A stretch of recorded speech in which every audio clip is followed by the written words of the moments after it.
மகாபாரதம் பாகம் 12. மீனவ இளவரசி மத்ஸ்யகாந்தி. சத்குரு ஒருமுறை சேடி நாட்டின் அரசனான உபரிசரா காட்டிற்குள் சென்று தொடர்ந்து வாரக்கணக்கில் தங்கி வேட்டையாடுகிறான். அப்போது காட்டில் வசித்து வந்த மீனவ பெண் மூலமாக இரட்டை குழந்தைகளுக்கு தந்தையும் ஆனான். மத்ஸ்யராஜா, மத்ஸ்யகாந்தி என இருவருக்கும் பெயரிடப்பட்டது. ஆண் குழந்தையை தன்னுடன் எடுத்துக்கொண்டு கிளம்பினான் உபரிசரா.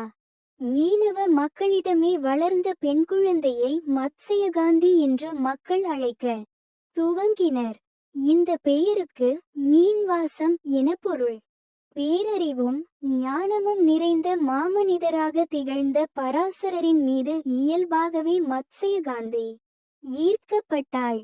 நாட்கள் உருண்டோட மத்ஸ்யகாந்தி இரவின் அடர்வண்ணம் கொண்ட பெண்ணாக மீனவர்களின் தலைவனான தாசாவின் வீட்டில் வளர்ந்திருந்தாள்.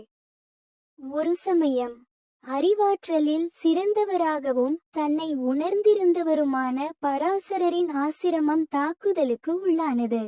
அங்கிருந்து கால்களில் மோசமான காயத்துடன் தப்பிய பராசரர் பெருமுயற்சிக்கு பிறகு மீனவ மக்கள் வாழ்ந்த சிறிய தீவின் கரையை வந்து சேர்ந்தார்.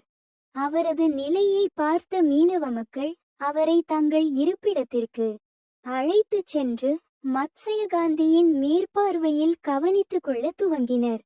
பேரறிவும் ஞானமும் நிறைந்த மாமனிதராக திகழ்ந்த பராசரரின் மீது இயல்பாகவே மத்ஸ்யகாந்தி ஈர்க்கப்பட்டாள்.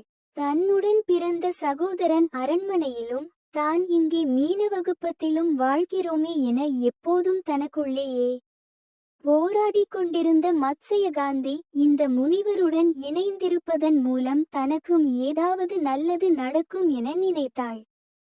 நதியின் மத்தியில் ஏற்பட்டிருந்த சிறிய தீவில் வசித்த அவர்களுக்கு ஒரு ஆண் குழந்தை பிறந்தது. தீவில் பிறந்ததால் குழந்தையை துவைபயனா என்றும் கருமையான உடலமைப்புடன் இருந்ததால் கிருஷ்ணா என்றும் அழைத்தனர்.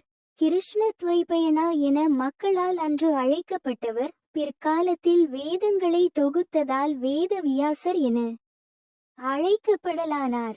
மகாபாரதத்தை கதை வடிவில் சொன்னவரும் இவர்தான்.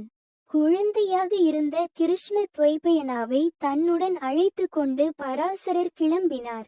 மத்ஸ்யகாந்தியை பிரியும் முன் மீன்வாசம் மத்ஸ்யகாந்தியை விட்டு விலகி நறுமணம் கமழும் வரத்தை அளித்தார். இதனால் அதுவரை மனிதர்கள் யாருமே சுவாசித்திருக்காத தெய்வீக நறுமணம் மத்ஸ்யகாந்தியை வந்து சேர்ந்தது.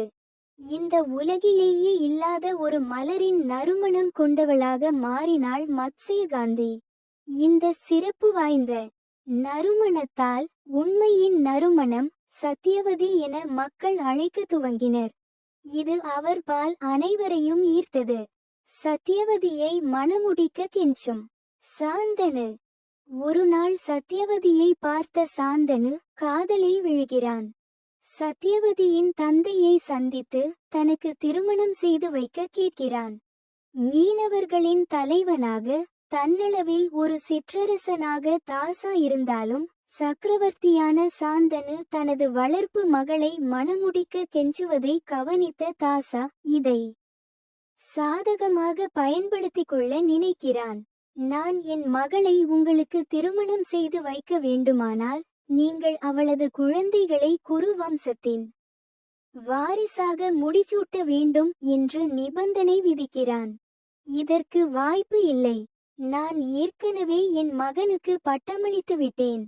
குரு சாம்ராஜ்யத்திற்கு ஏற்ற சிறந்த அரசன் தேவரதனே என்றான் சாந்தனு. தன் தேசத்தின் மீதோ வேறு எதன் மீதுமோ கவனம் செலுத்த முடியாதவாறு சத்யவதியின் நறுமணம் சாந்தனுவின் மீது தொடர்ந்து படையெடுத்தது.